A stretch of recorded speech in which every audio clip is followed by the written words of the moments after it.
I'm the founder of TGI Sales. For salespeople who are having a hard time getting meetings booked, especially from their cold outreach, what do you think they can do to get noticed? It shouldn't be a cold. Hey, Grant, it's Logan from such company. How are you doing today? People teach this type of stuff, but how do you feel I'm when I do that? immediately looking for a way to end the conversation. Yeah, yeah. Exactly. Logan, great to see you again. Thank you for meeting me on this call. No, thank you for having me, Grant. Good to see you, my friend, again. It's been a while, so I'm so looking forward to our chat today. Likewise, likewise. We've talked about career growth, but this is kind of our first time talking about sales. So, Hmm. for people that don't know you, can you explain your background and the career you've built in the UK? Yeah, absolutely. So my name is Logan Yin. To the listeners, the audience of Grand Zombies, this great podcast. So I'm based in the UK. I'm the founder of TGI Sales, which is the same name as Thank God I'm a Sales. Yeah. So as you can see from the name of my company, I'm a sales fanatic. Hmm. I really love sales. So sales and the career is the one of the two topics that I'm most interested in. So I'm so looking forward to the this conversation about sales today. I started my career like 19 years back in South Korea. I started as an event organizer for an event promotion company, Mm. but it didn't take too long for me to realize actually my superpower is not in something else but sales. So Hmm. making Hmm. people to find out what they really need, what they really need to change, and to make them to realize that my solution is the best for that. Hmm. So from then on, 7 years, I serve as a lots of different sales and the marketing roles there. And I decided to move to London, the UK, because I always wanted to be global. Hmm. Although I didn't have such English skill, and also I didn't have a visa to work here in the UK. Hmm. So it wasn't easy journey for me. But yeah, after like 100 plus rejections, all of that sleepless night of, the preparing interviews and everything, Hmm. finally got an offer from English company as a sales manager, covering international region. And fast forward from then on, I started to build my sales career more into the sales leadership roles. So I'm fortunate enough to work with many different companies across like SaaS, tech, AI, cybersecurity, consumer electronics, Hmm. lots of different industries. And also, I've been fortunate enough to build strong teams across continent, so that I could Hmm. hire Hmm. like many people, many great talent.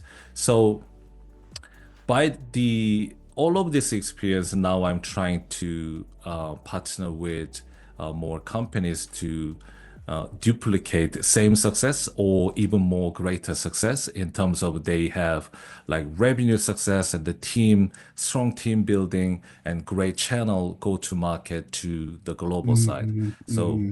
yeah, that's a little bit of myself. Hmm. That is fantastic. I always appreciate when I meet with people like you who have taken their careers abroad. You mentioned that it wasn't easy. You said you had 100 plus rejections, and that can be very reassuring to people who maybe they're experiencing some rejection now. Just because things aren't going how you hope doesn't mean your dream is impossible. So appreciate you sharing that.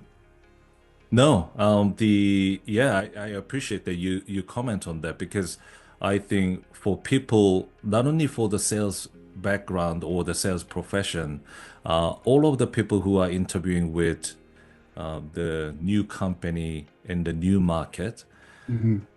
rejection is not something you can avoid, right? Hmm. It's all in your way.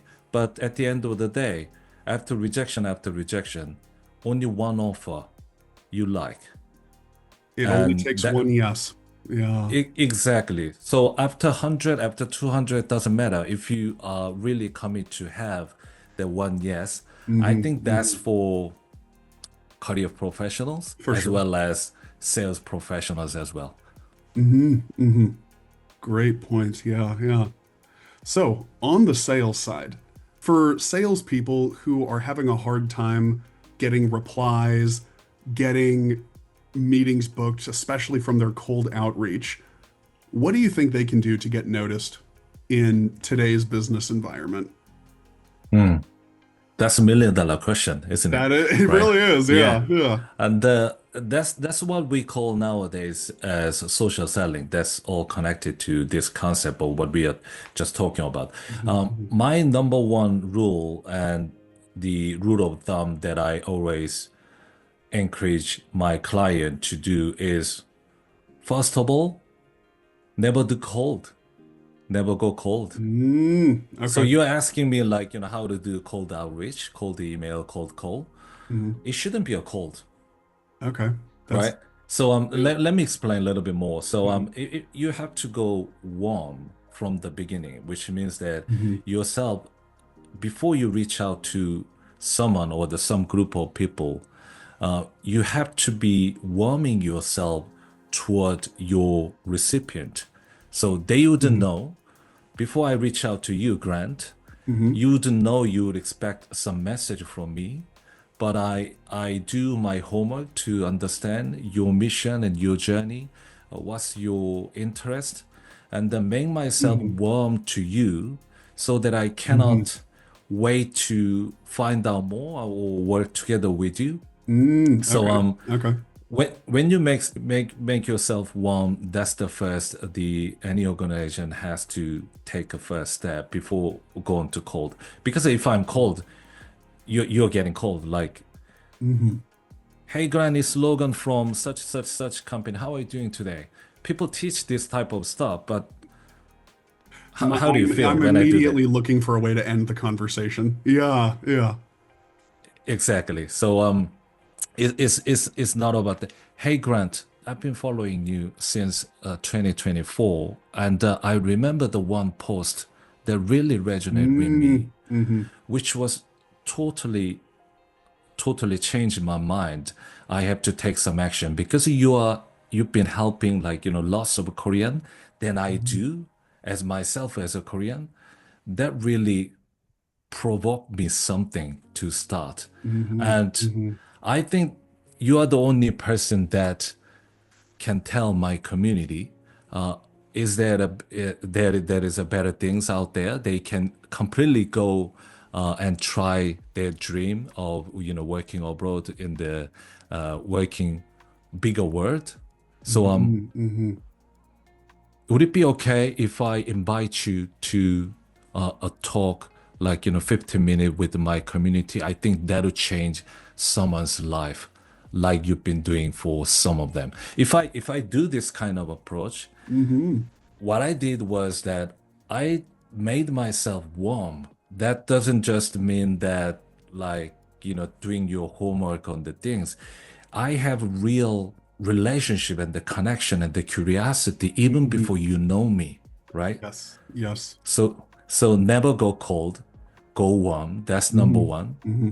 And quickly, number two is that it's not about you, it's about them. Oh yeah. So yeah, like, you know, asking a coffee chat or starting a new conversation, they always go like, "Hey Grant, I know you're helping Koreans to go abroad. I want to go abroad, so you need to help me." Yeah. Give me 30 minutes of your time. I'm not offering anything in return. Yeah. Exactly. Yeah. Exactly. You didn't say anything like, Grant, I appreciate you doing something. Mm-hmm. I can offer you something. Like, long story short, not about you, it's about them. So Mm-hmm. offer Mm-hmm. something that can be personal value. People really take the find this difficult to find how I can be the value. That sounds good, but how I can be the value. But Mm-hmm. if you really think about that, even though you don't feel like you have something to provide, but you can still appreciate their mission. You Hmm. can still resonate with what they do. You can Hmm. still connect with what they believe, something like that. So offer something of personal value. That's number two. And the last one, this is a gold, Hmm. Grant. I'm ready. This is a I'm ready social for the social gold. selling. That's the authority. Everybody in Hmm. this world has to Trust. You build gotta build trust. Yeah. exactly, has to build this what I call that authority. Hmm. Authority built by your content. So, for Hmm. example, when I come to any career talk, sales professionals, like leadership seminar, when I try to begin something or selling something, I'm not going cold at all because Hmm. people know me by my content, Hmm. by some of the video clip of like, this podcast. Sure. Yeah. So my content has been built my authority in this social Yes. world. So Hmm. once you have that authority, which can be built by your consistent content approach in Yes. the social media, like LinkedIn, Hmm. that's gonna give you different status. You're not going cold because they know you. So it's Hmm. always be warmer than your cold calling and the cold message. That is fantastic advice. Yeah. I think a lot of salespeople, like just from what you've said, some mistakes that they do is they do talk about themselves. They say, "Hi, I'm so and so with company. We specialize in all this. We do all this stuff." There's nothing about you. And also, to get attention, I used to think the way to do that was to make a bigger promise. Hmm. If career coach A said, I have a program that can get you 150K a year salary, I needed to say my program will get you 200K.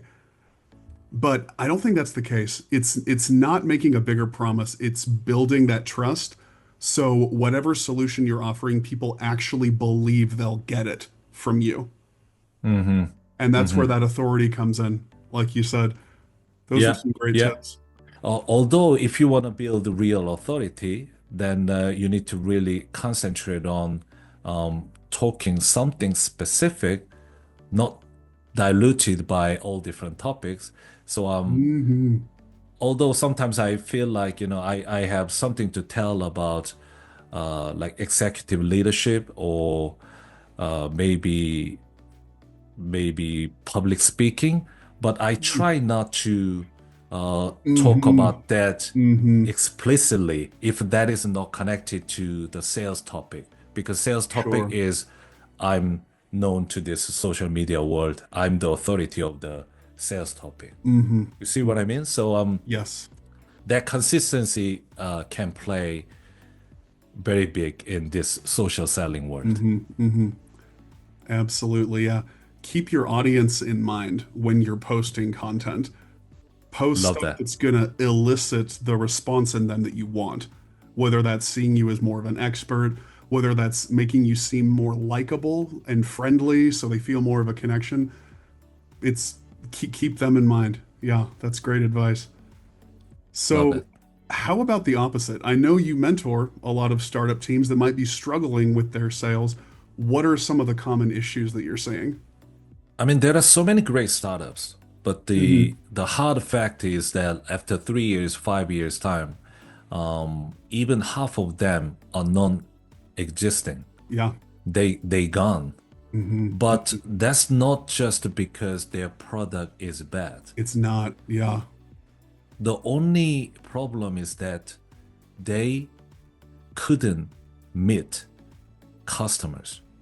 We call like business as B2C sales, B2B sales, B2G sales sometimes, right? Hmm. Because it's going to from B2 like customer B2 business, right? Yeah. But every business is P2C. Let's say product to customers. Every business has to Hmm. have products, so you have your coaching product. But if you Hmm. don't have customers to consume that, if you don't have a coachee, then you don't have business. I don't have a business. Yeah. Yeah. Exactly. So P to C is the journey every business has to work out. Hmm. Most of the startups are having great P, but they couldn't find the right C. So Mm-hmm. that's why they fail. So for the founders who does sales in the beginning of their startups or the salespeople in the startups, I want them to focus more on the customers. So not going Mm-hmm. by just, hey, this is Logan Yu from great, great, great startup. You know what? I have this Mm-hmm. great AI B2B solution. You have to Mm-hmm. hear me like, 5 minutes. No, you don't even know that Yeah. they can be your Yes. customers. They have the pain that you can solve. They can be the interested into your solution. You wouldn't find out. So don't go Mm-hmm. just to sell to your product. Try to understand the customer and to find the customer first. That is such great. That Don't is be my so in advice. love with your idea that you Yeah. don't even take the customer's thoughts into account. That God, that's so true. Yeah. Yeah. Exactly. I mean, no sales is happening if you can't solve problem. Then, Mm-hmm. Mm-hmm. but many made the mistakes as they wouldn't know the problem because they didn't ask. They didn't ask any question, Mm-hmm. but they already selling something. If you Yeah. don't know what your problem is, Mm-hmm. then how can you sell aspirin, paracetamol, or like Yeah. Yeah. ibuprofen? You know what I mean? So Yeah. Yeah. you have to diagnose your patient first so Mm-hmm. that you can say, oh, this will be working for you. Let's try 2 weeks of your time with this paracetamol. Mm-hmm. That'll make you better. Mm-hmm. That is fantastic advice. Yeah. Yeah. So, kind of shifting a little bit, what are some skills and strategies you recommend for non-native English-speaking salespeople who really want to thrive and build their careers in an English environment? Mhm. This is my favorite question, Grant, by the way. Great, Thank you great. so much. Thank you so much. And because being myself as a non-native English speaker, um, I was I struggled a lot when I came to the UK for the first time, especially. Mm-hmm. I only one mission was that back then I wanted to be the best salesperson in this English company, whereby I have to sell my English product to the global world in English, right? So it was an easy journey, and I know many of the non-native speakers who are listening to this podcast today are trying to figure out how they can be better at as a non-native English speaker. So it is not only for the sales professional, but also the non-native English speaker Mm-hmm. Mm-hmm. job seekers Yeah. can take away something from here. I think the first thing that matters most is content because Mm-hmm. people follow what you have to say. Mm-hmm. I Mm-hmm. I realized that I learned this very hard way because when I really concentrate on I want to be look good when it comes to when I speak in English. Mm-hmm. If I think too much of my grammatical correctness and my intonation and my pronunciation or the Mm-hmm. bank of my vocabulary, then well, I wouldn't be come across as great speaker because Mm-hmm. I didn't focus on the content, but the way that I deliver. Mm-hmm. So what I mean is that people wants to hear what you have to say, where you bring them to go. So when I talk about like sales, people try to understand what I have to say rather than they say Logan have a very thick accent. He probably Mm-hmm. from Korea or somewhere. Mm-hmm. They wouldn't do that. No, they Yeah. wouldn't. As I long mean, as long as you're saying insightful stuff, they don't care about any of that. exactly because they can't wait to listen to the gold and the diamond of my content. Yes. So you have to work out. your Mhm. content. That means you have to do your study, and you have to be, good at what you do in terms of the information and everything. But Mhm. the content is first. And then Mhm. number two, storytelling. Non-native speakers doesn't necessarily mean that you can be a great storyteller. Mhm. Even though you're not a native speaker, you can be a great storyteller, because storytelling is emotion and the feeling. You bring them into, invite to your journey, right? Yes. So when I was started, like 19 years ago, as an event organizer, event planner, one day I went to this, client meeting, and the client meeting with the Microsoft, big client, and Yeah. we need to win. We needed to win this, big presentation. My BP was presenting something, and I was like just sitting in the meeting room, as many juniors do, like pretending understanding what they are talking about, like Mhm. But at one moment, the BP of marketing in Microsoft, he asked me, "Hey, gentlemen, by the way, what's your take? Should we do this or not?" He asked me that question. So it was like, I still remember the tension that my BP is looking at me, "Logan, don't say anything stupid. Don't say anything Oh yeah. stupid." Because that was a very high stake, presentation situation, right? So that time I was telling to the BP this three word. Mhm. You want to know what was Yeah, that? I'm ready. I am ready to hear. You are ready to hear, because I'm not going to tell you, because this is a kind of, the story I'm trying to give you an example. Sure. Yeah. Building up But that interest. Yeah. Yeah. yeah, but my point is, second, storytelling that matters, because Mhm. when you do storytell right now, I did, you want to hear what's happening the next. Yes. So you Yes. don't want to focus on these people's English skill. Yeah. It's more of Hmm. the, like, just got into the story. So Hmm. number two, if you work out your storytelling skill, then there might be a totally different story when it comes to your sales meeting or your interview. Hmm. And the last thing is structuring. Hmm. Probably this is something you yourself, Grant, help many Korean people, non-native speaker, to be good at Hmm. this Hmm. structuring. So, for example, when I speak something in Korean, when I do, like, public speaking in Korean, I might be much more broken than I do something in English, because I learn English as my tool Hmm. to make my business and the sales and the interview. So I Hmm. tend to design my story in more structure. Hmm. So, for example, when someone asks you, sometimes the hiring manager asks you some lazy questions like, "Hey, what's your leadership style? How do you manage your team?" Something like that. Hmm. Then you go like, you can go by the structure as, I think there are three things very important, Mr. Grant. Hmm. I think that's what I call as a 3R. The first R is the revenue.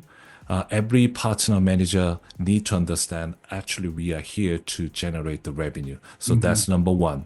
And the Hmm. second R is the relationship. We are the Hmm. relationship manager. Partner has to Hmm. work with us, otherwise we don't expect anything. So that's number two, the relationship. The third Hmm. one, recruitment. We need to find the right partner from the beginning. Hmm. That's gonna change the whole story. So let me summarize that. Number one, work out your content, and Hmm. Hmm. you can be a better storyteller. And if you put all those things into structure, then you can use English as a tool. Hmm. Hmm. And with that structure that you mentioned, saying it's these three R's, that sounds like you are so much more prepared and like you have thought about it so much more than if you just were to say, well, I guess revenue's important. Oh, and maybe relationships also. And I don't know, maybe recruiting. if you go in with an organized structure, it seems a lot more professional. So Yeah. I love that tip. And also, as a non-native speaker, keeping to a structure can help prevent you from rambling, from answers that don't make a lot of sense. So yeah, I love all those tips. Exactly. Yeah, that will help you yourself first, right? Mhm, Because mhm, you're not gonna, forget what you have to say if you make it as a, make the structure. So it will help mhm, you first, mhm, and when you navigate your what you have to tell, very well, then mhm, the listeners will find that easy to follow. So yeah, that's mhm. win-win. Absolutely. And I love your point about focusing on the content of your Hmm. communication because you can say an answer with great vocabulary, when with perfect grammar, but if it doesn't sell you, if it doesn't show your unique qualities, it's still a bad answer. Hmm. It's not just does this answer follow perfect grammar? It's does this show my unique value? Does this give a compelling reason for a company to hire me? So, love those insights you shared. Where can people follow and learn more about you and what you do? I'm pretty much active on LinkedIn, so people Mm-hmm. can follow me on my LinkedIn, which is linkedin.com/in/Logan Yun, my name. Just go by Mm-hmm. that. Yeah, the probably the if you need any collaboration or the questions around my business, DM on LinkedIn might be the best. All other speaking and the partnership inquiry, you can directly send me an email by loganwyzeyun@gmail.com. But LinkedIn is the easiest way. Mm-hmm. We are all connected there. Sure, sure. Awesome. Well, thank you again for your time and insight, Logan, and congrats on all you've achieved in London. I think it's very, very impressive everything you've done. Yeah, thank you, Grant. It is always a pleasure to have a chat with you. Very insightful. I've been so much looking forward to this, and that yeah, it was great. And I have to mention this. I really appreciate what you do. Thank You you. Thank you. you're trying to help to many non-native speakers, like Korean people, Mm-hmm. to Mm-hmm. go abroad and bringing their skill to the bigger world.